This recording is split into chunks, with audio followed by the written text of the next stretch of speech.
I was at the time top 5 in the world, fighting for a top 3, and then after my ACL came back and I was really fighting to even be top 10. Steve had some like custom royal kit they had made for the podium. He didn't get on the podium, so he gave me his podium kit, and he like gave me his hat and his glasses, and I was just on the podium like. I followed you in practice at Schladming, and I have never been so scared in my life. and I said, I don't know how you go so fast. And he's like, just don't break. Monkey strapped to a greyhound. Rob, we made it back. It's another episode of the MBUK podcast on our own YouTube channel. It's incredible. And here, obviously, if you've seen the YouTube video, we've got Brendan Fairclough. Welcome to the MBUK podcast, Bren. It's amazing to have you here. Thanks for having me. Fairly fresh and still dusty from Rampage. Yeah, this Rampage bike, it's funny because I brought it back, and then we go to our local bike shop, MB, and there's a couple of guys in there that are super OCD about cleaning bikes. So I walked in there and I was just like, do not clean that thing. So I knew what they'd do there. You can just see, I'm like, I want to clean it. So it's got a bit of Rampage dust. The helmet doesn't. The helmet, we had big ideas of hanging my bike and my helmet on the wall and keeping it all nice. But, you know, I actually don't care anymore. No. Well, Max behind the camera is a massive Rampage fan, and I know he was frothing at the fact that he got to touch a bit of Rampage history. Wicked. And got dust on his well, finger. I'm afraid like that. The plan was to hang the helmet up and like, you know, this is a cool. After the seemingly whatever result we got, I got over that quite quick, and then suddenly the bike and the helmet's not quite as worth as much hanging on the wall. Like, there's my to my kids, it's like, or whoever cares, there's my 11th place helmet and 11th place bike. But so yeah, the helmet's got Dovey dirt all over it. I went for my mate's 40th birthday party up at Dovey's, so I thought I'm gonna wear my Rampage helmet only because it's got the DeWalt sticker, and I thought all the lads would think that's quite cool. It is cool. All the tradie lads. You must have a ton of custom helmets now. Yeah. Have you got favourite? Yeah. Funnily enough, I have two favourites. My helmet from last year, Rampage, which is quite goldy like that, and then one from a couple of years ago, which is just a white and an orange one. Really rubbish story, really, because it's just I like the colour. It looks cool. Yeah, I haven't done anything cool in it. I just sort of it just like it. Nice. Yeah, it's good. Yeah. Wicked. So, and then this one actually is painted by Troy, which is quite cool. That's the pretty actual special. Troy Lee of TLD. Yeah, because normally obviously he's got such an enterprise and is a busy man. He's not, unfortunately, painting everyone's helmet personally, but yeah, apparently he had a good stint on this one, so it's quite special. Yeah, quite cool. That is really cool. Yeah. I guess, well, while we're on the subject of Rampage, we should probably talk about that a little bit. I actually bumped into Ben Deacon the other day, and he told me it was the most gutted he'd ever seen you after that run. Yeah. After you guys had put in so much effort in the desert. Yeah. You nailed that line. The score was seemingly poor. Yeah. Tell us about it. Well, I mean, everything was a big whirlwind this year because we came in more prepared than we ever had.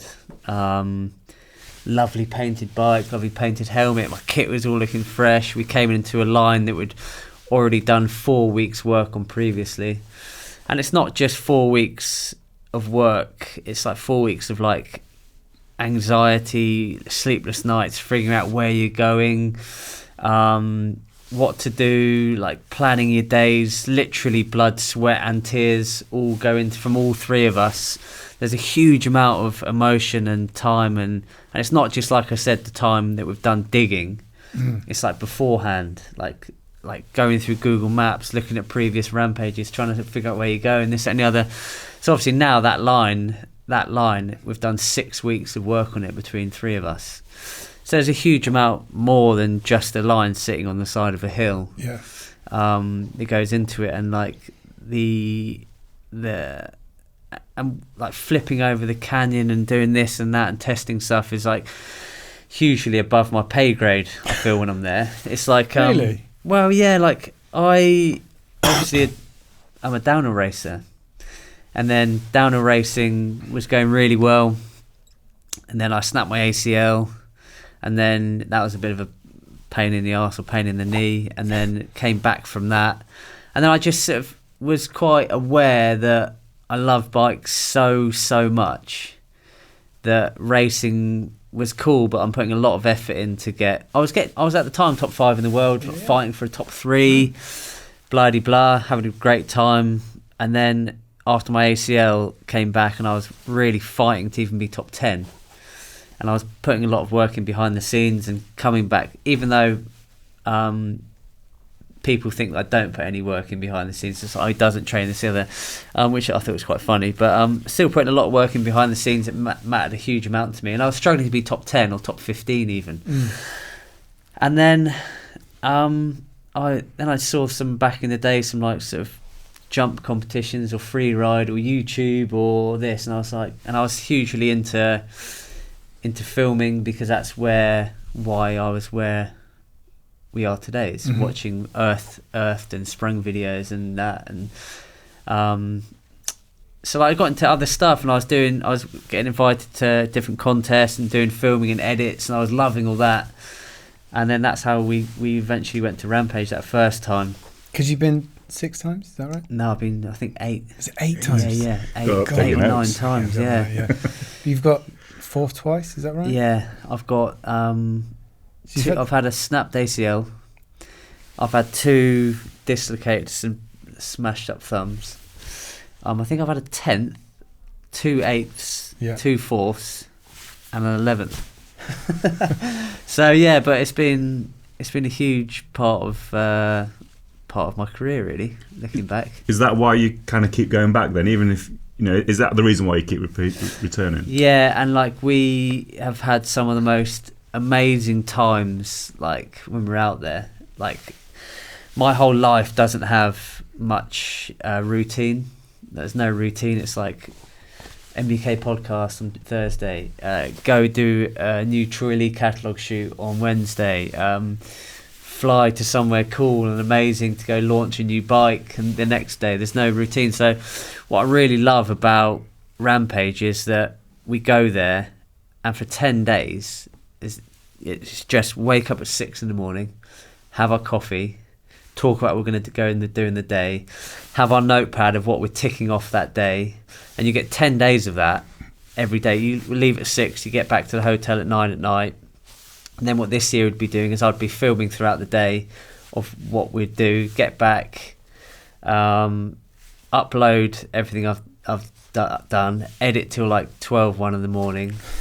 As soon as you get up in the morning, wake up at 5, go and upload it onto YouTube. Luckily, I had someone helping me do my thumbnails, so it's a huge process and just like it's nuts, and it's a huge routine we're doing every day.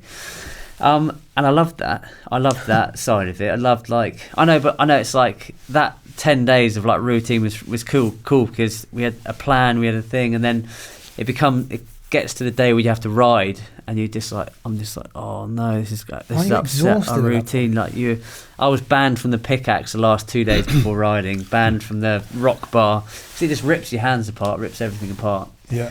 But yeah, and it's just like a real camaraderie between us 3, and like we're just getting a job done, and we don't see really any other lines or athletes or anything. You just, at the beginning, the first week is just the athletes, diggers, and then you go down for lunch, and it's just like, it's a cool little camaraderie.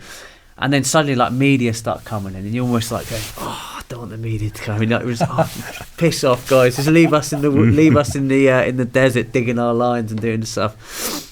But then it quickly becomes real, because then you have to start testing all your stuff. You don't know whether what you've spent the last 10 days on is going to work or not, and then you've been pulled in a million different directions, like bike check here, then you got media up there, and like every single thing you do, there's like 20 different media around you, like sniping you, and it's really bloody tough. And then you suddenly just think, shit, I've got to ride or do something that better than I've ever done after 10 days digging on something that we've just dug and like dreamed up, we don't even know works. Like, hate to bring up the lad sciencing, it's just we're just sciencing something that can you even get across there, like, right? And often like you can't, like, you've done 10 days of work with you and your friends, and you spend so much time around a thing. The first day of testing, you could case it, go over the bars, smash both your thumbs up, and then you've wasted your time. I was going to ask about, when you're coming up with the lines, how do you balance the risk and reward? Yeah. Because obviously you're like you said, you're trying to do it as best you can, but there's also that element of, judging. So making it risky and scary and look amazing versus, self-preservation and stuff like that. It's really different. I was going to say, it's really different to say hardline, which is a set course, which has a ton of gnarly stuff on, but you're not making any of those decisions. That course is taped for you. Yeah. Whereas you're having to go, okay, I'm going to go over this canyon, and if I fall into it, could be game over. That's like a huge amount of experience has to come into it. That's why often you see someone that first comes to Rampage their first year, it's way too overwhelming. You might not manage your days right, and you might not finish your line. Then you have to compromise and ride another bit, or you've bitten off too much and then you can chew because you've made something that's too big, and then you've got to test it and you're tired. And that's why often first time rampages, you got to learn to dig there, you got to learn to use the rocks, you got to learn to use your sandbags right, you've got to learn to manage those 10 days, and then remember that you've got to ride it all in one go at the end. You've got to manage wind, you can only ride up until 10 in the morning, 11 in the morning most days, because then the wind comes too much, and it's so much shit to take in. That's what I mean. It's not just that's why I think there's a lot of older guys that are at Rampage, because you've made all those mistakes and you learn it, and it's that's why I was hugely impressed with Tom Ister this year coming in, and he would have done seemingly super well, but he came in, he managed it. So he came in, and I said to Ollie, I was like, he's going to blow up straight away. We know Tom quite well, but he came in, he spoke to us, he's like, I just want to get through this, learn. And I was like, wow, that's a really mature way to approach it. And what helped Tom, I think he had Connor McFarlane on his team, so he's a veteran of it, knows how to do it, hugely hard worker. Joel, good team around you. And I was super impressed with how he operated and got through it. But yeah, it's tough. And then this year we just built to our strengths, and we built what we think's cool, what we think Rampage should be about, and whatever. But it's just not anymore. I think we really got the wrong end of the stick, and Rampage is not that anymore, which is fine. Which is cool. And what's hard about it is we had 2 weeks or more of hugely positive stuff. We had a really cool time. Everything went really well. Ollie sorted out little things, Ollie sorted out a Nissan truck. So we got to the airport, we had this sick Nissan truck waiting for us. I got some cool new sponsors for it. Everyone's a real buzz. We filmed all the stuff, and we wanted to show people behind the scenes of how tough it is, what goes into it. Even from we're staying in a hotel room together in the middle of this. It's it's funny because I had so many people I can't believe you were staying in the same hotel room. Red Bull are not paying you guys enough. You deserve more than this. And I had to sort of communicate that we chose to stay in a hotel room together. It's the boys in the hotel having a wicked time, whatever. Nice. But there's a huge amount that goes into it. And I'm going on a tangent, but it's been our life for a long time, and it's and this year was a bit of a stinger how it all ended. Do you miss the old original days of what Rampage kind of was, and what I think many of us think Rampage should be? Or is? But I don't think I ever experienced it properly. Okay. Because like I said, I've only got good memories from it, even though some results, and even we go away and it's Brendan's been robbed. It's when we come away, I was gutted this time, especially. I was gutted for an hour, and I was shit, that's gutting, all that effort and work, and the judges haven't appreciated what we've done or whatever. It's different. And after an hour, completely fine. Okay. Because we'd put 100% effort in, and they didn't leave anything. I missed one trick at the bottom, but I put 100% effort in. I was completely happy with how I rode. I flipping that canyon I really didn't want to do, and even up to the last minute I was I don't want to risk it. I've got 2 lovely kids at home, a wife. I want to go and do cool adventure trips on my bike. I don't want to hurt myself beyond having to ride my bike, and I was real weighing it up whether I should do it or not.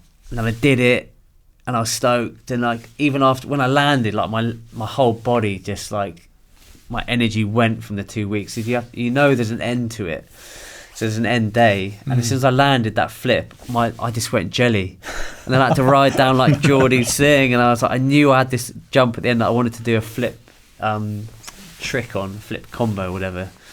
And I just couldn't. I was like, I've just done the dream run. I don't want to like cock it up on this trick that I learned the day before. Oh my god. Yeah. So yeah, the huge amount of motion and stuff. But yeah, it was gutting this year. And then obviously certain things happened after with people riding the line, and then I've just seen today people riding other people's lines there, and it's just like it's a bummer, but it's like it's cool that it's like flattering they chose our line, you know, to I mean, ride they've not put the work in, I guess. But yeah, it's what it is like it's not our line.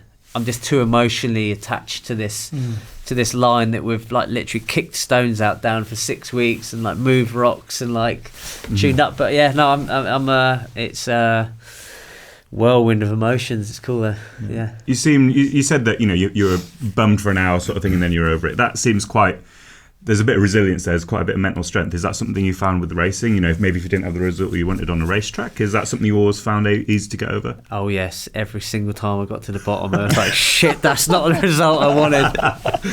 The clock's wrong. So I'd often go and see the guys at Tissot and make sure to double check the timing. No, but yeah, that you do build up a resilience because, you know, especially later on in the career, because at the beginning of my racing career, I was coming down and like I'd look up at the board and I'd be like, oh, sick, that's a cool result. Like stoked, we're in the mix of like Samuel and Greg and the big boys and whatever. And towards the end of my career, I was looking up at the board and I'd be riding down thinking, you know, I had all the right ingredients. I got sketchy. I got away with a few bits. There was a bit of like intent behind it, and I was like pedaling. Shit, that's a 70. That's a 76 when I thought it was going to be an 86. You know. So yeah, I got a bit used to that. So when the 76 result came in at Rampage, I'd gone back to the racing days. So yeah, it's fine. I'm fine with that. So last year you told us that you were stepping away from racing. Yeah. How do you feel about that? Because like you said at the start, you're a racer. Yeah. I've known you to race since you were probably like 14, 15, I think, when we first met. Yeah. And you've always loved it. Yeah. You know, we were talking about Roots and Rain earlier and how many races you've done. It's insane. So for you to step away from that feels like a really big thing. Yeah. No, and it was, but I was completely ready to do it. I just wasn't. It wasn't fulfilling me, and as much as it wanted, and I didn't. And what it was is that I had my fingers in too many pies, doing a movie, producing this movie, trying to ride as well as I can in this movie, and obviously every section of the movie is different. Had other sponsor obligations that I wanted to do, and that I felt like I could bring more value to my sponsors doing those rather than getting a crap result of a World Cup. So was that just you wanting to go to the race rather than it was like, well, I had a small amount of pressure from a couple of sponsors to race still, but mainly like 3 years ago when I signed my new contracts, they were like, do you want to race World Cups? And I was like, and as a racer I'm thinking, shit, that's actually, you've really insulted me there, because that means that you don't find that me racing World Cups is bringing value to the brand. So I'm thinking, oh no, which is all, but it's also good because it means that I can bring value in other ways, and they still value me in other ways, which ultimately is cool because it means that there's more longevity to my career than just racing a bike.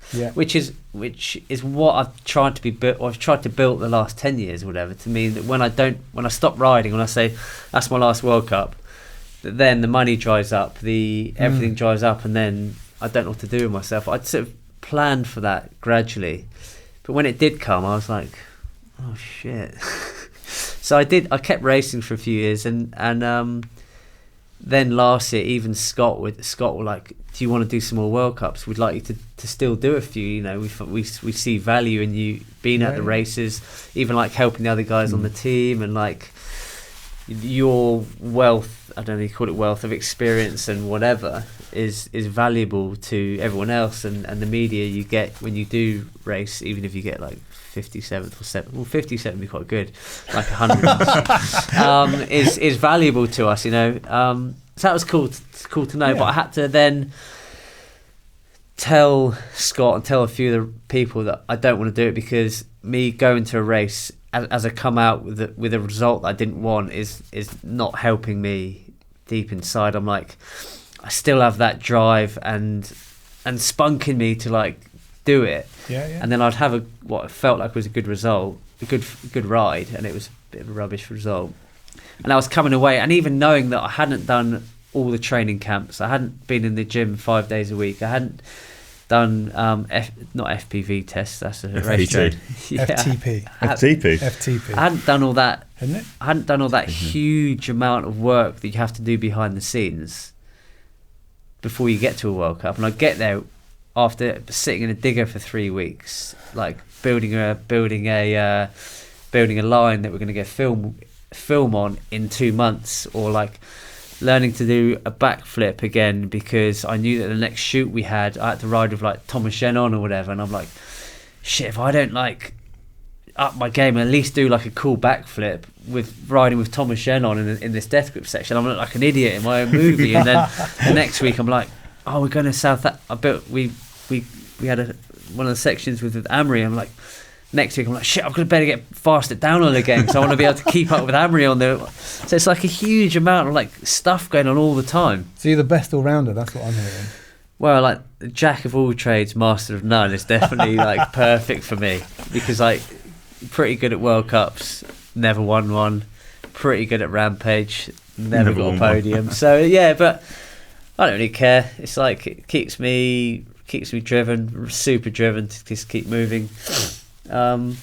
So yeah, that's the leaving World Cups was hard, but they're not so hard. And how I've seen it all World Cups is going on now, I feel like I might have left at a good time. I was going to say, do you think the new structure of how the World Cup, racing is, makes that transition back to it a little bit harder? Like, do you not, you if you came 57th, you'd get into, same as whatever, but you wouldn't get into the finals. Whereas before that, you're in the mix. Yeah.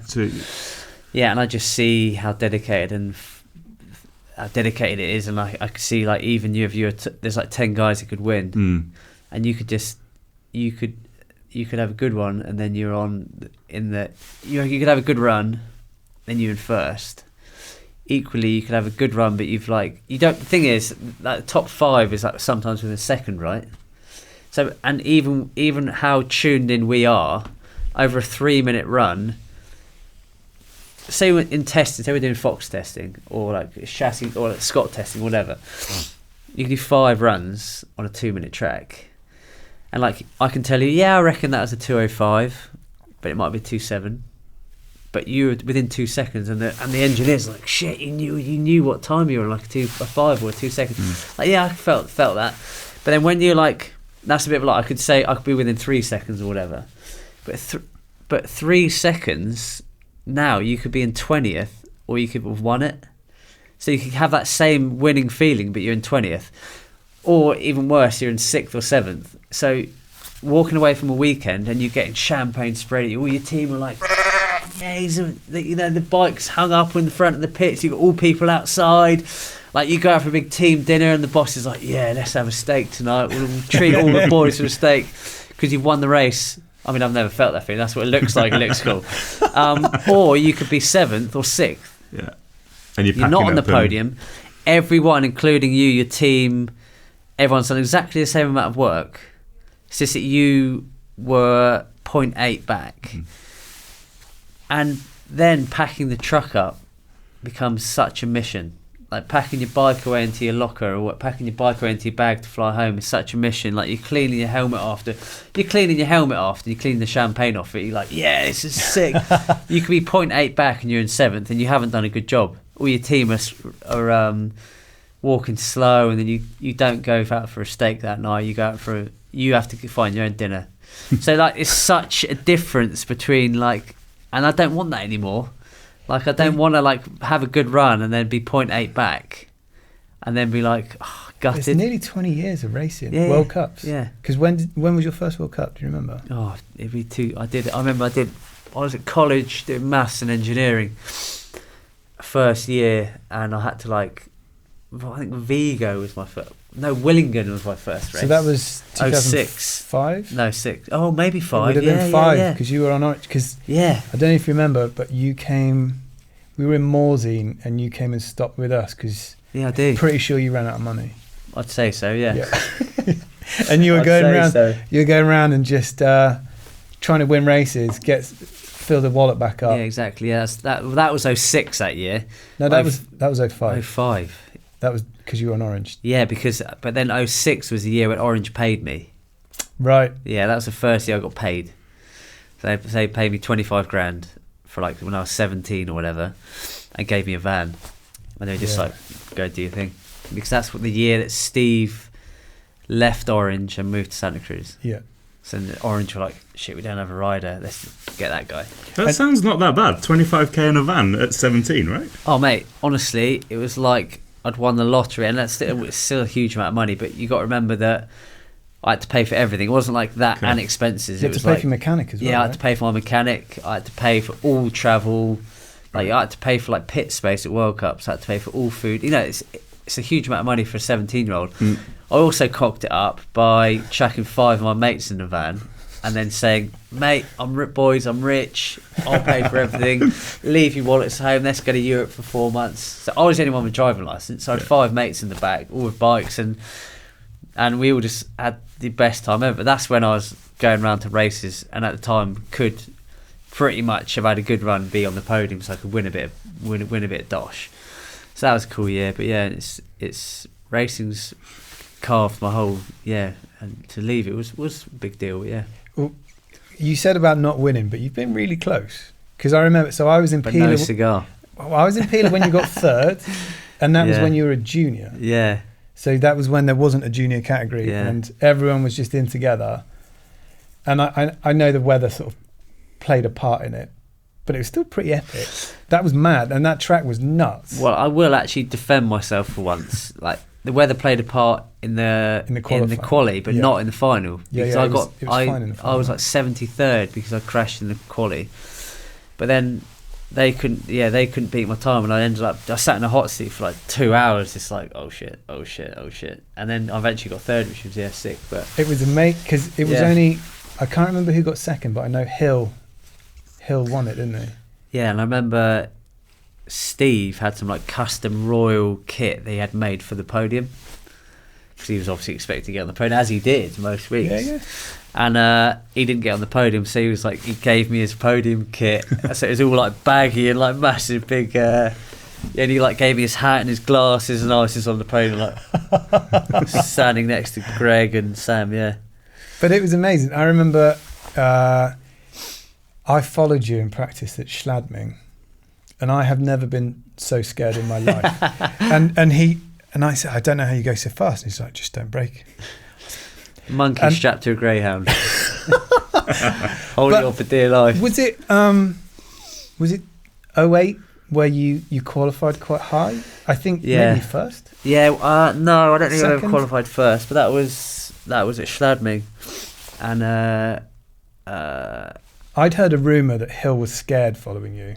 I don't think it different kind of scared to me, but but I think Blinky qualified first, and I qualified second.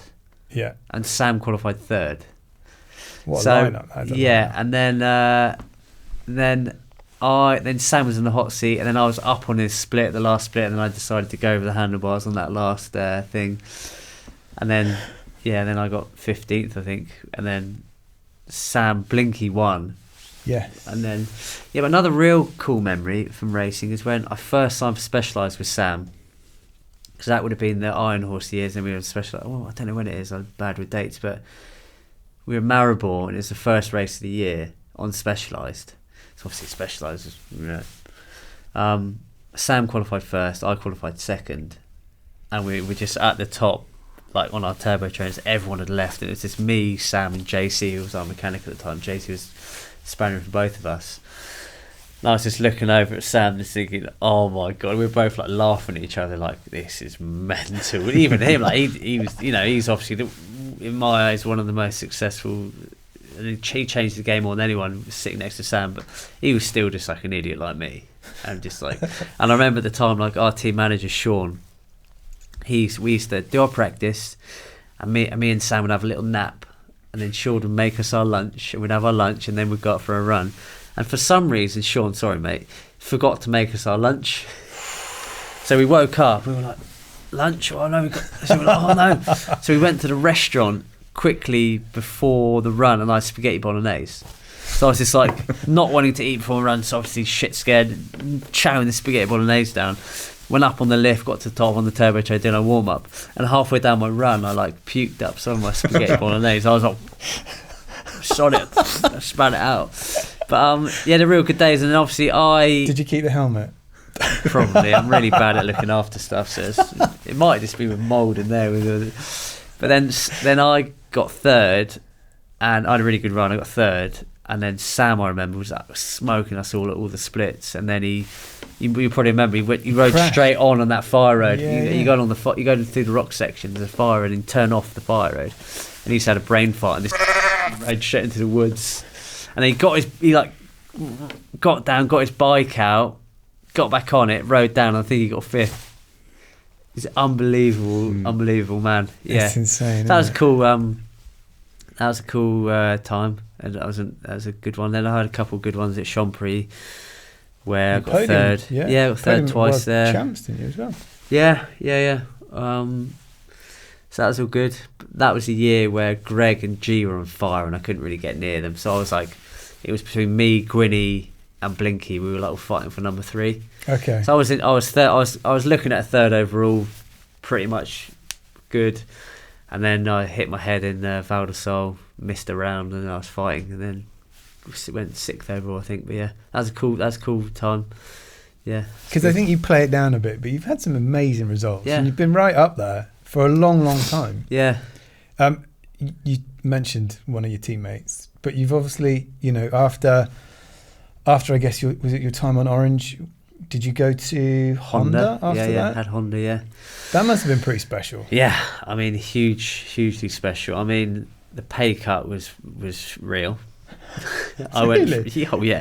I went from earning 25 grand on Orange, doing what I want to do. Like, I'm rich. I'm getting 2 grand a month into my bank account.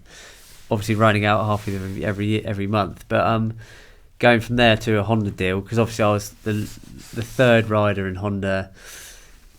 It was an opportunity where I just had to take. Yeah. But it was a huge pay cut. Yeah, I had to pay for my own food at races. It was a really shit deal, really. But I was on Honda. I got to have this really cool team. I got to ride with Greg and Matty, learn a huge amount from this thing. It's a cool stepping stone for me. Not anything that I regret. Crazy old bike. But yeah, it was a cool one. Definitely as a rad one. What was that bike actually like? Because there's a lot of mysticism around it, right? Yeah, I mean, you obviously know, people know now, it was just a 7-speaker set in a box with a derailleur, but the derailleur moved on a pin, so that was like the big secret. But it was had a lot of drag. Okay. So you could ride down a hill with a conventional bike, and the normal bike would pull away. Yeah. But the huge things where you could change gear whenever you wanted because the chain never stopped going round. I only rode it for a year, so I think that I never really... That's a huge change to make.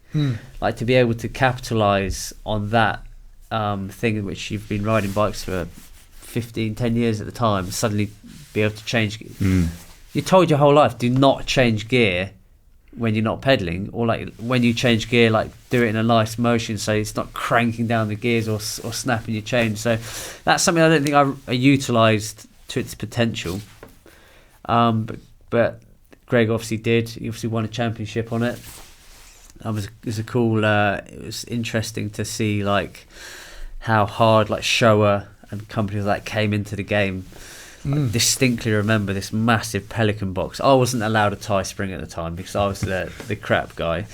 But Matty and Greg were tie springs, and the suspension mechanic turned up with a massive Pelican box full of tie springs in like 2.5 pound increments. No way. Wow.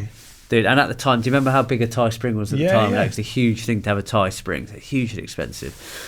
So he opened this Pelican box, and I was just like, oh my God. And I obviously wasn't allowed. I had to run a yellow steel spring, which I didn't care about. But I remember Greg, and at the time, like I was in the mix. I was a top 10 guy, mixing with those guys. And at the time, I remember Greg was like, "This is bullshit. You should have a tie spring."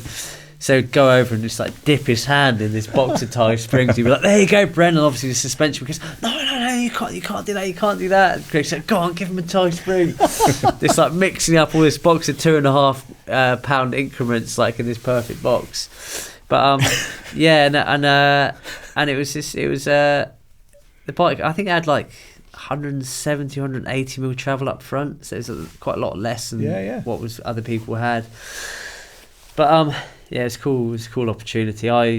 Not wasted on me, but I was like so young and just like didn't give a shit what bike I was on. I was just like monkey strapped to greyhound, full pelt, loving it. I mean, you did. I just remember, even when I can't remember what injury it was, a thumb, I think, when you were out in Morsing with us. Oh, that one, yeah, that's before Peeler. And you just carried on riding. Yeah, and then didn't taped Steve it. cut it off? Didn't you get it cast? You put a cast on it. We came back for a national, and I'm pretty sure Steve cut it off. Yeah, well, I gaffer taped it. Is that? I gaffer taped it, and then I was cracking on and just riding, and then we went to Peeler, and then I got back, and I was still didn't deal with it properly, and then we went to get it looked at. And there'd like 3 bits of bone had like gone into the joint and then like healed in the joint, which is why I'm left with a hook. It's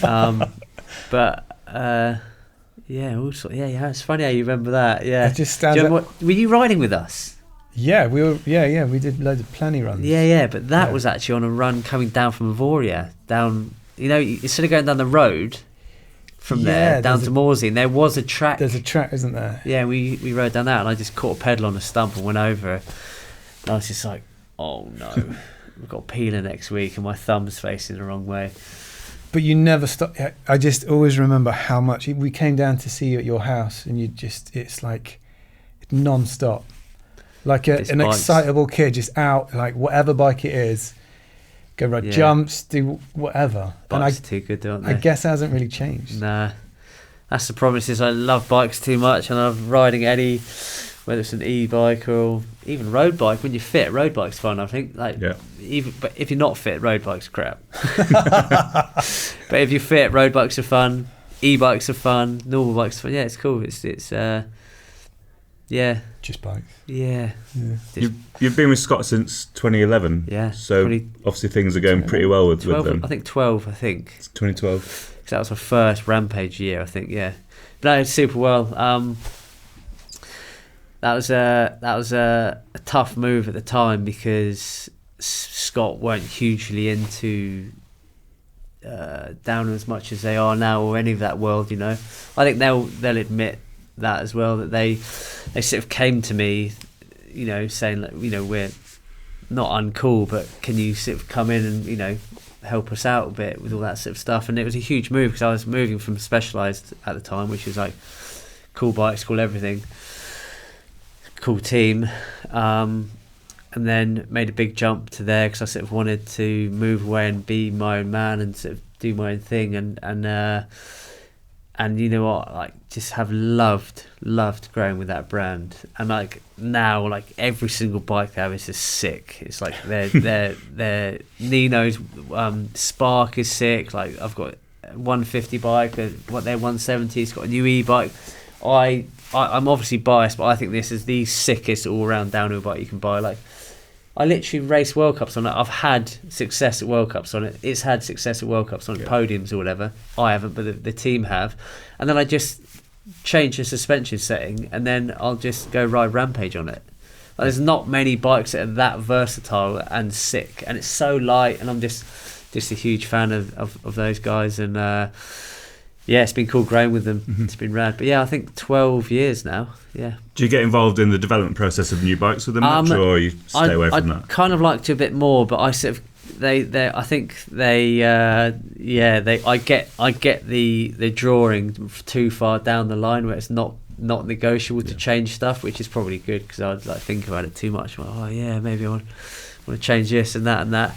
But yeah, obviously there's a new bike coming out shortly, but it's they're working mainly with the race team at the minute on that, because which is good. I get a bit butthurt. I'm like, do you not want my feedback on it? But they're like, the race team are on it. Like, Ethan, he's top 10 at the minute. You've got Gonzalez and those boys, and Dylan. They're all like top 10 World Cup athletes. And Marin, obviously. And Marin, obviously, yeah. Marin. They're all top 10 World Cup athletes, and they've got mechanics they work with closely. They all like all the computer tuning and putting bits and bobs on to see all that, which I wasn't really into. So those guys are really getting that bike absolutely dialed for World Cup racing. So it'll be super cool to see it. But yeah, I'm not allowed one just yet. But one brand you have been with for ages and had a massive hand in. Yeah. And sponsored this podcast. Thank you, DMR. Yeah, DMR. Yeah. So you've got pedals and grips? Yeah, well, it's been like a really sort of organic thing, really, because they're obviously down the road there, and 45 minutes down the road with us. Ollie Wilkins, obviously, great friend of mine. I've been riding since the word go. He used to do all the graphic design for them, and now just dips his toe in and out, I think, because he's too busy doing rock and rolling it around. Making podcasts. Yeah. So that was a huge one, and really natural thing just to get on board with. And obviously, when you're on a team back in the day, you can't just pick your own sponsors, because you have to just ride what everyone else is riding, or the team is riding. You get paid out of the kitty, blah blah blah. But as soon as they got a chance, straight on it. Nice. Yeah, love the guys down there. Love what we're doing. I don't like the word proud very much. I'm pretty proud of the grip we've created, and like the sort of and how stoked we are of it. And obviously we've got the new generation now, number 2, which is a bit more durable and all sorts of cool stuff. But yeah, it's cool. It's a firm favourite with the riders though, right? Because you just see it on so many people's bikes out of choice, not just privateers, but... And that has won World Cups, but not in my hands. So like with a huge amount of other riders were like, oh, can we use your grips? And well, I mean, Finn rides our grips now, which is so sick, but it's been, I can't mention names, but it's won multiple World Cups, that grip. So it's a rider's favourite, and that's something that's pretty special, you know. I didn't need to have the big DMR or the whatever, just to know that it's that those guys they'll come to me in the pits and, have you got any death grips we can use for the run? Well, this track's mega rough. Can we use your grips for it? It's like, yeah, sick. What's the design focus of the grip then? I guess, is it to give comfort on rough stuff? Because some people like skinny grips, some people like thicker grips. The death grip has got sort of that slightly thicker bit, the mushroomy stuff down at where the hands are, and then at the end it's a bit thinner and a bit knurled. Well, there's like a lot of method in the madness, and a lot of time went into it beforehand before we came up with it. But the basic lowdown of it is that it's obviously divided into sort of 3 main sort of, you could say 3 in 1. So you've got like the knurl pattern here, which is where your hand is like primarily on it most of the time. You've got these ridges underneath, which is like sort of you put your hand on, and how we do it is that the lock on is there, so the lock on should be facing you. The bolt hole. Yeah. So you've got your shifter, your brakes, and then that. So I do see so often where people have it the other way, and then they're trying to get the Allen key in from the back. So how we've designed it is, if that's facing you and the DMR logo is level, is how we think the grip should be run. So it should be run like this. You grip your hands on there, the knurls in the palm of your hand, which I think offers the most amount of grip. You've got a nice little cubby hole for your fingers to lay on back there. And then this is like the mushroom part is like, often if you haven't ridden for a while or you ride a lot, you might get a blister or something on your hand here. So we've offered like a nice comfy pad for that part of your hand. And this is the bit that's a bit of a lie. It's obviously it's a death grip, so you want to be gripping it like this. But you don't need this. You don't need somewhere for your braking finger to lie. Yeah. Because it should be on your brake. So that's why that doesn't go all the way along. extend on. And then I just like the flange because it's moto, looks cool. I like it on there. We've made it quite a bit smaller, so it doesn't muck up your shifting or anything like that. I don't like a lock on at this end because if you have your hand over the edge, it can annoy you. So we do one single lock on at this end that we've hidden a bit more this year. With the new one, it's hidden a bit. It's more sleek. It's got a tapered core, so you have to like bang it on a bit, but it means that this end won't move. Often if you've got a single lock on, you can move that end of the grip, and that's just a horrible feeling that I think could just rip off, if you got it. So that you have to bang this on, and it's held on by that. And now obviously we have a more sustainable, long-lasting end cap to it, so you can just chuck your bike on the floor without any regard. The previous ones are sort of rubbery on the end. And exactly, they that rubbery, and obviously if you did crash or whatever, it would wear and maybe tear off after a while. So I mean, the real bad thing about this thing is that you can't lean it up against your car anymore. Yeah, it depends how good your car is. Scratch your car now, but I think the idea is it just people to hold on to it longer. Yeah. It lasts a bit longer. It's more durable.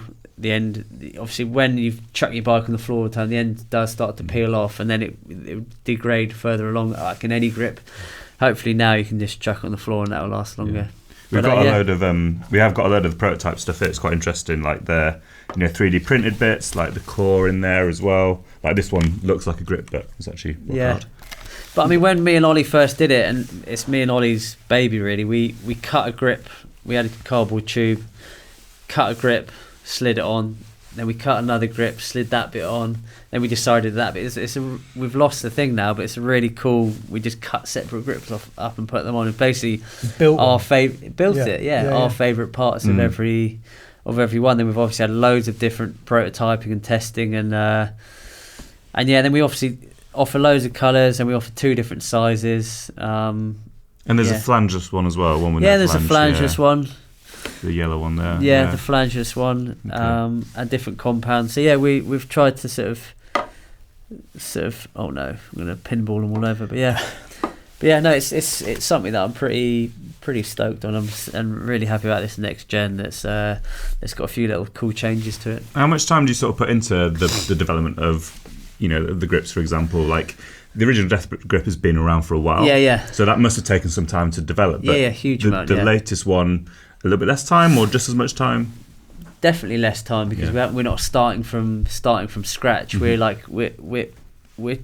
trying to evolve something that I thought was already quite cool. So we haven't changed a huge amount. We've just tried to make it a bit more sustainable and longer lasting for people. We've made it sleeker, so this end, this cap, like actually goes in a little bit into there. We've made it sleeker, so it does give you the feeling of a slightly longer grip. But it's really minor changes to the knurl pattern and stuff like this. Got rid of so before there was a slight little lump at the end, but now obviously we've got this new end cap. It's like completely flat all the way.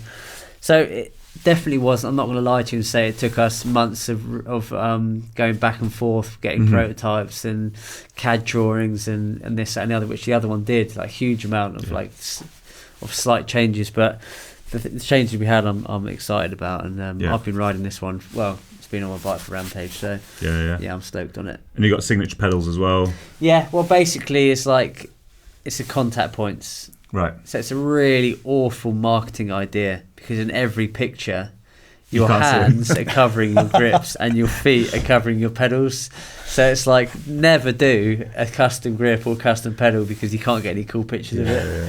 That's why I started doing knack-knacks and stuff and one-handers. I was chatting to a photographer the other week, and they were sort of saying similar where there was a pedal sponsor of a ride, and they sort of the part of the contract was, can you make sure you get a picture of the pedals? And the guy's like, I've got to get on the floor and shoot up or something, But no, so they're contact points. So you get on a bike, and your hands are on the bike, your feet are on the bike, nothing else is on the bike. So when you first get on it, if you put a new tyre on, a new rim, and you frame even, and you fork, Fork's a bit different because you have a little bounce on it, but you get on it and you're like, oh. And then you always just put your foot on it and you give it a little turn. You're like, oh, that pedal's pretty good. A little twist of it. Yeah, it's pretty nice. Yeah. So they're like, it's super important, that part, and that's like that's how you connect it to the bike. So it's like the contact points is like that's the most important thing. Is that the thing you think you're most fussy about? I'd say I'm really not fussy, but about stuff. It's like, I've Andrew Neething, for example, or Matti Lahaikonen, and then back in the day when you couldn't adjust your brakes with a nice little turn knob, they had like a little 2.5mm Allen key stuffed in their fork buffer, or 4mm, and they'd go up and they'd like, oh, my front brakes move, they'd move it a mil, and then they'd like move their like bite point in by a mil. And I was just thinking, you boys are silly, that makes no difference, mate. It makes absolutely no difference. I can assure you, you're riding down a bumpy hill for 4 minutes. It's going to change. Like having your brake lever up by a mil ain't going to give you 5 seconds, dude. and I was young and dumb, but even back then I was like, that's stupid. And then, but there are, and like you hear so many stories about like, I'm going to call it Amory at the time. Amory going, he's just won a World Cup, and then he'll get to the bottom and he's like, shit, I only had 15 psi in the front tyre, or like mechanics forgot. No, listen, I can't put this on Amory, it's just as an example. Oh, mechanic forgot to check my fork pressure, so I had 105 instead of 80. But he's still gone down and won the race. And it's like, I being so deep in racing, and it's happened to me, is like, this head game is a huge amount. Like your bike, that's why like Lewick has got a guy he trusts, his mechanic, who's got all those crazy machines and stuff on his bike. He trusts him, and that's what he just has to go down. He doesn't have to think about all this stuff. Like, testing bikes is so. I think there's so many different variables. They're so hard to test. You test a motorbike, you go on the same track. You test a car, you go on the same tarmac track. Super numbers game. You go on a downhill track, even a 2-minute, even a 1-minute downhill track. Like, a rut gets bigger, a root comes out, a rock rolls in. It drizzles. You get blown off line. Every run is so different. It's so much about feel and like how you're feeling on the day. It's crazy. It's so hard to do. There's so much respect for people that really know their stuff. But I'd say there's a limited amount of people that are really, really like can tell fork click. I guess it's that head game, and you know there will be some people who those little psychological differences will make the difference for them, but I guess for you maybe that's like two clicks to the right and then 2 clicks back, and then you're the same where you left off, but the rider will be like, oh my god, my fork felt so good then in the head. You know what I mean? Like, and I've seen that happen. Well, my favourite thing to do when I'm riding with mates and they've got like super fancy forks that I spend a lot of time on, it's just like when they're not looking, diddle something. You get I know, it's naughty, isn't it? But like you know what's good instantly, and then but I think I've been in the game so long, and I've seen so much stuff, and I've seen so many different athletes and how they operate. And like Greg, for example, is super particular, very, very like his weekend has to go perfectly for it to. If a little thing goes wrong, then it's a bit of an upset. Or you get like another athlete like Sam Hill, opposite end of the spectrum, who will like chain device will fall off and he just won't even notice, and it's just like it's really different. It's cool how you operate, but that's why I think like working with someone for a long period of time, like a mechanic that knows you, is super important as well. It's really, really important so they can sort of like massage you into, I suppose they know that what's kind of ticking the boxes. Exactly. In your head, yeah. So it's interesting to see. Now we've covered one type of death grip. Yeah. We probably need to come on to the other one, the film. So you're on Death Grip 2 now. Yeah. It's this. Yes, there we go. Yeah. So it's been premiered. You've been going to different screenings all around the world. Are we going to be able to get it on general release soon enough? Yes, sir. We've done like 15 or 20 premiere tours around the world. Wow. And with the last Death Grip 1, I'll quickly bore you the story. Like we did the movie, huge amount of work, 18 months, 2 years of work, and then we gave it to a distributor in America who took a lot of money, but they distributed everywhere. We got it on Netflix, we had it on Amazon Prime, we had it on iTunes. We had it was on iTunes first for download, and then it went on to, we signed a 2-year Netflix contract. Then it went on to Amazon Prime. Blah, blah, blah. We were just like, this is so sick. And we were paying a lot of money to get it there, which we were resented at the time. Mm-hmm. But it was getting everywhere. So, like, in theory, no other bit of mountain bike content has ever been distributed that widely. No one's ever had a 2-year global Netflix contract that it was we had to translate it into 44 different countries, into 44 different languages. No way. And it's so, in theory, Deathgrip 1 is the most viewed bit of mountain bike content ever created on paper. How do you translate Rat Boy going down Schladming? I know, yeah. with Rat Boy, like, yeah, but it's a huge amount of work. Like, so then the second one's come along, and I really didn't want to do the second one because I knew the work and the stress and the heartache and everything that goes into it. Plus, in this day and age, it's harder to get funding and this, that, and the other. The whole 9 yards. Plus, I got 2 kids. Plus, at the time, I was like thinking of racing still. So this is 2 years ago that we started it, and then I just got too excited about it.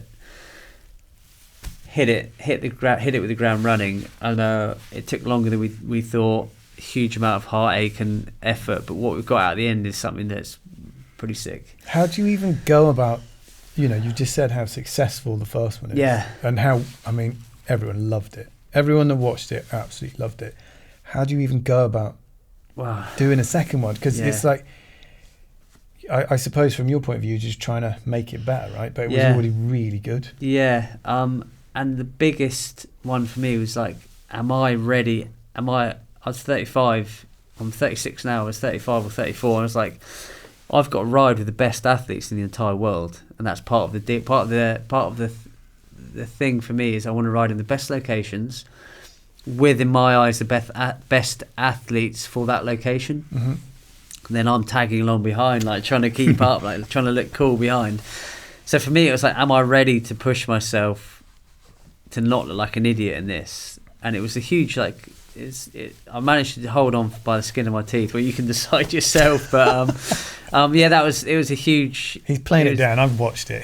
There isn't any hanging on. It was tough, but it was like I got to go out and build every section. I got to go out and plan every section and make it what I think's the coolest thing. We got to ride with some insanely cool athletes, and it was just a really cool experience. And because myself, Clay and Seeger are older, more experienced, have made a lot of mistakes in the industry. Things went pretty smooth. It was really cool. Like it went really well. Like we managed our time, the money really well. It obviously owes me a huge amount of money still, but we're in the mountain bike industry, and hopefully we can get that back down the line. But it's like everything went really well, and we're really stoked on it. And back to the story, we went to go find distribution, which we were just like, there you go, mate, there's the 4K file. Can you go get it, spread the love, get it on Netflix for us, get it on this. That doesn't exist anymore. There's not one trusted one anymore. So we've got a distributor in London, really cool, called TMP. They do all English speaking territories. And they're like, we're not an expert in foreign countries or whatever. Do you just want to do English speaking territories? And we're like, imagine launching this and telling people it's just in English. You can't buy it in France. You can't buy it in Spain. You can't buy it in Germany. You can't buy it in Japan, Australia. No, Australia, they do speak English. It's a kind of English. So we're like, guys, there's just no way that can happen. That's not a thing in this. Like, my following is like 30% UK. The rest is like from around the world. So this can't happen. So then we had to find another distributor that specialised in foreign speaking languages, and that we had to pick all territories for it, get it translated into like 17 or 18 different languages, which costs a huge amount per one. Each country has certain rules on licensing rights and this and that. And let me tell you that there's probably 700 emails have gone back and forth to get to where we are now, when finally we have a date. 28th of November. November 28th. And it's going to be globally released for download on iTunes and other places where you can download, and after that it will go to streaming. But no way. Yeah, it's been an eye opener. I don't understand. You're talking about having to ride with the best in the world. How do you manage all that other stuff, still fit in time to ride Yeah, and be with the kids, do all of that stuff. It seems just a lot. Yeah, a lot. And that's like the reason why I had to stop racing World Cups, is because there's too much. And obviously I've had 2 kids, a 4 and a 2-year-old. But you know what it's like. I've got to go away all the time, and I had to go away and sit in a digger for 2 weeks and dig on the side of a rainy mountain with a couple of other really cool people that helped me. But I'm just sitting there thinking it's tough, and then I've got to come back here in a month or 2 months, hoping that what we've built hasn't been demolished or been rained out, or and what we've built works. And I've got to come and entertain the best athletes in the world and make sure that they're happy, and that we don't jump the first jump and we case it and then the whole line doesn't work. And then I've invited Amory or Valley or Jackson to something that their training time. I've wasted a week of their training time for World Cups. I've screwed up this. So it's a huge amount going into it. And I'm just fuck. And then just getting these athletes, filmers, GoPro guys, race drone guys, hotels, all in synergy and happening at the right time, because I might be available. I made myself very available because I didn't want to be the catalyst of, we can't do this shoot. You got to get Amory. He wants to bring his trainer. We've got to get this in the hotel. We've got to make sure the track's built. We've got to have a photographer. We've got to have filmers. We've got to have a race drone guy. Oh, we want a bigger race drone. So we want the big. So we've got another guy in for that day.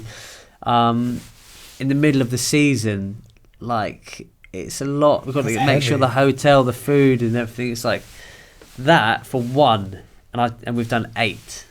And often we had 2 athletes in it, so we had Valley and Marin, or we had Estac and Fricks, or we had Ollie and Dave McMillan, or Finn and Chaos, So it's a huge amount of work, and I produced all that, so I booked all hotels, all flights, all excess baggage. Oh my God. Went to go build all the sections, communicated with everyone. A lot of the time, we'd get close to the end of a sick location, then they'd be like, oh no, we couldn't get the rights to sign that off. And then the last one, which was the Finn and Chaos one, which, but a little bit biased, is one of my favourite ones because I think there's a lot of emotion behind it. It was the last one of the movie. Killer tune. Killer tune, huge amount to get there. I'd flown to 4 different locations before we went back to Madeira. So I didn't want to use Madeira again. I love Madeira, and it's got a huge, big spot in my heart, but we'd already filmed in Madeira, so I don't want to film the best locations in the world and go back to the same one twice. So I flew to Sri Lanka for 24 hours. I went to Wales. There's an old lead mine in Wales that I went to 5 or 6 times because we were going to have a section in Wales in an old lead mine. We're jumping in and out of the old buildings and stuff. Got to the last phone call, and I was just about to book all the machines, book all the time, book the hotel, because 5 of us were going to go down there for 2 weeks to go build it. And then I was like, yeah, we're going to ride down the slag heaps to get the speed to then jump through that old cooling tower. And he was like, what? And I was like, yeah, we're going to ride down the slag. He goes, no, you can't ride down the slag heaps. They're protected. And I was like, so I'm allowed to ride through all these old mining buildings and down mine shafts and all this shit, but I'm not allowed to ride on the slag heap. Which, in my eyes, a slag heap is all the rubbish that the mine has puked out. Yeah. And he's like, no, there's lichen moss on the slag heaps that you're not allowed to ride on. So I was like, so we can't do it. So we couldn't do that location. And then we had a location come up in Sri Lanka, and they're sending me cool pictures and everything. And I was like, okay, these pictures look amazing. This is sick. No one's ever been in Sri Lanka before. We've got access to this amazing farm. We can do this stuff. So it's too good to be true. So I flew out for 24 hours. As soon as I got there, within 45 minutes, I realised it wasn't feasible. So I'd flown to Sri Lanka for 24 hours, completely unfeasible. We couldn't get access with machines. Went to Chatel to go build there, and then it was coming to the end of the year. So we had 1 week that was possible to build, and they said we could go build it. And then they were like, oh no, but we don't actually know where all the snow machine water runs go down to. Then there's a cable underneath there, and then you can't build under a meter under the ground. and you're gonna have to get all the excess dirt from 2 miles down the road, and all this stuff. And I was just like, oh my god, it's gonna cost me. I've got to employ someone to sit in a digger 2 miles down the road with a machine, and I've got to get a dumper that's got to drive there and dump all this stuff. And I was like, so like all this stuff is like going on behind the scenes, like emails and phone calls and stuff. And then luckily John from Madeira, John Fernandez, I said to him, I was like, dude, we got to the last section, it needs to happen, can you help us out? And obviously John from Madeira, Fernandez, huge amount that I owe to him. He's just like, yeah, I found this location, sent me a drone of it. And he's like, there's access to the machine. And I was like, is there a hotel close? Doesn't need to be that close. Is there a hotel 45 minutes away? Yeah. Can you get 2 5-ton machines there on this date? Yeah, no problem. So I was like, done. Hadn't even seen it. So I flew like Duran out. He's an incredible machine operator that's built Darkfest. I flew Matt Rowe out. He's a ex-BMX, cool, amazing mountain biker, good on a machine. I flew 2 other guys out to help me hand tool it. So 5 of us flew out there, not having ever seen a location. Duran's flown from South Africa. So I put 20 grand on the line before even seeing it. And then we go out there and I see this location, and I'm just like anxious as hell, like sleepless nights, whatever. Go see there. I'm just like, wow, this is so sick. And we get up there, and then, but it's just endless. I don't need a violin. We get up there, like the machine breaks, it pisses out of oil. So we're like sat there, and they were just like, this is costing me so much money per day. But yeah, it's a labour of love. That's hard. It's a labour of love, and it's but that's why that section was good. And then Finn stepped in. Like, I hate to say it, but we had the section was mapped out for Cade and Chaos. Cade hurt his knee 2 weeks before the shoot. So I had a call from Cade. Oh yeah, bro, I've hurt my knee. Didn't really tell me the severity of it. See, I might be. I'm in Chile at the minute. Blah blah. And I'm like, dude, can you just tell me, excuse my French, whether you can come or not? Because I've got to make other. Luckily, Finn, he's been a huge fan of what we've done on the project and everything, and in my eyes, like, insane top work. I didn't even think to ask him because I think he's going to be too busy working, training, preparing for World Cups. Stepped in last minute. So stoked, so good to work with. The dynamic was amazing. We had Chaos, full freerider baggy pants. We had Finn, top in the World Cup racer. Me in the middle. Like, and it was such a sick dynamic and rad to work. Those boys worked so hard. Filming's rubbish, dude. You walk up, you have to wake up 4 a.m. to get the sunset. That's sunrise. You have to work late to get the sunset. It's shit. It's unrewarding until you see the final product. And then often you see on the back of the camera, you're like, oh, that's pretty sick. But you're watching on a screen that big, and it's all like raw. So it's no colour grade, no sound, no music. So it's really hard to see the magic that Clay and Seeger put in at the end. You see, that's why often I won't look at it, because I'll be like, oh, it looks really crap. And you see the final product, and then Clay and Seeger were like, can you go up and push and just hit that turn again? I was like, mate, I've just hit it 5 times. I don't want to hit it again. No, this is a new angle. And I'm just thinking, that's going to look crap. I don't want to do that, but I'll push up anyway.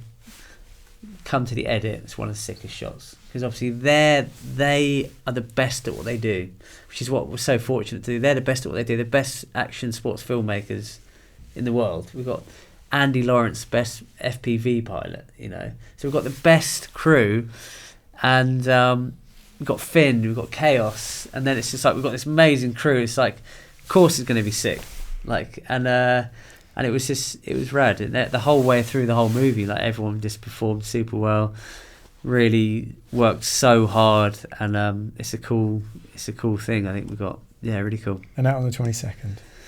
28th of November 28th. Going to be available for download globally. Very cool. So you'll be able to buy it on iTunes or buy it on other places to watch. And then not sure after that, but we're working on streaming deals after that. So we'll be on in-flight entertainment and streaming after that. Yeah. Flights to Madeira. Yeah, we have to see it, hopefully. Amazing. But all that thing nowadays is like tough, because there's not one big one that you go. You've got Disney, Netflix, Amazon Prime. Hannah's got about all of them, which cost me about 700 quid a month probably. But and even my 4-year-old daughter's like, I'd click on, then there's all these apps on the screen, you know, it's like Amazon Prime, and she'd be like, I want to watch Paw Patrol, and I'm like, oh, where's that then? Is that on Apple? Is that on Disney? Is that on that?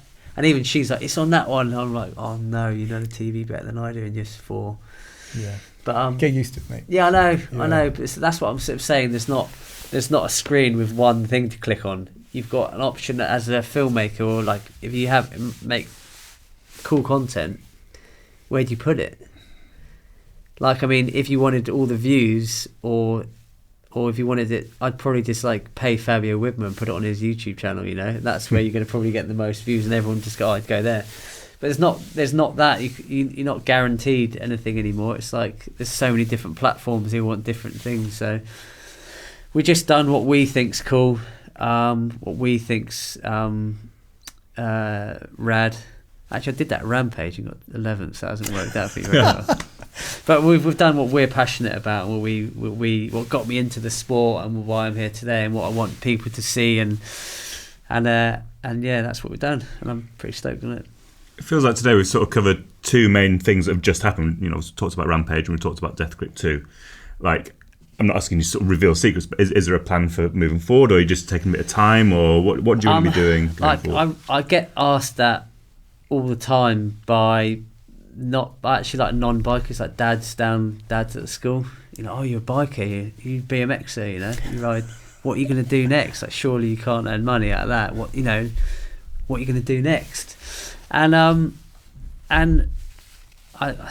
lie quite a lot and just play it down what we do, because if I tell them that I was in Madeira digging, and then I flew to Whistler, and then I had to go to South Africa to jump the biggest jumps in the world, and then I had to fly to France to go launch a new cross-country bike, or then I had to fly to California and like watch a supercross and like meet and greets some people for some signatures. Like, that's literally, you're lying to me. You're not doing that, mate.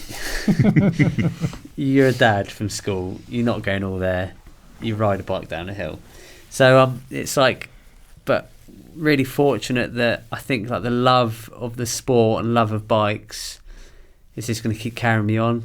Like, this comes up, we've got a really cool another project that might take us do another movie for someone else, that might take us to a cool location coming up. All my sponsors are stoked. It's just like we got just trying to stay relevant, you know, and just enjoy it and do what you like, really. And obviously you've got to do an awful lot of stuff that I don't like, but this? Yeah, no, I don't like this. And I feel conscious I've just talked bloody stop, but it's kind of what that's the whole point. Yeah, but, that's exactly the reason. Ollie is a prime example, and I talked to Ollie about everything. We talked a lot, but he was doing something the other day which he didn't like. He's like, this is shit, I don't want to do this. And I'm the same. We often do stuff we don't want to do, and I just said, look, and the problem is, it's like, it's a hobby, a passion, what we love, and it's a job. So like, keeping it fun is sometimes hard. You do a lot of stuff you don't want to do. But I said to Ollie, and I say to myself, like, if I like 50% of what I do, it's probably more than what most people like their job. So, and I do love way more than 50%. I love 99% of it. I don't like emails very much, but sometimes emails come with cool stuff, and it's like, I don't like testing a jump for the first time that I think I might break my femur on. But it's like that comes along, and that's like the 1%. I don't like doing the best thing I've ever done and then getting a shit result Rampage. You know, that part's not good. But it's like, if that's only 1%, I can deal with it, you know. So or it's more than 1%. But you know what I mean? You have to sort of pinch yourself and think, yeah, you're riding a bike, and often you'll be riding on a muddy, shitty day and you don't like it, or you get a wet bum and wet feet and you're like, oh, this is crap. You know, it's not really crap, is it? It's well good. Well, I guess now's probably a good time to let you go and get a wet bum riding in Wales. Nice. So massive thanks for coming in today. It's been great to catch up. Amazing to hear everything that's been going on and what you've got, you know, plans in the making, and you know what you've been up to. It's brilliant. So we can't thank you enough. When's this coming out? 21st, day before. Oh yeah, so please get it downloaded. Please, right? Get it downloaded. It's sounds like you need a bit of cash back. No, but it's just a lot of love behind it. I want to share. So yeah. And like I said, I've seen it. It's unreal. kind of play it down a little bit, but like incredible riding, incredible riders. Yeah. Killer soundtrack. Yeah. So good. Yeah. Some absolute bangers in there, isn't Yeah. I mean, the soundtrack's so hard, isn't it? 'Cause you can't please everyone, but it's like, yeah, I'm pretty stoked. But that is it. I think that's a really well-rounded. Yeah. So no, we're really stoked. Loads to look forward to. Thank you, Tom. Thanks, Rob. As ever, like, subscribe, do all of those things. Mm-hmm. And we'll Cheers, catch guys. you soon. Yeah, cheers, Bren. Yeah, thank you. Thanks again to DMR for sponsoring the podcast. Yes. We need to say that. These, I think, are out on the 22nd as well. Gold. Yes, they are. Yeah, they are. Yeah. Yeah, There you go. So, new DeathGrips. Go for it. Thank you. Winning.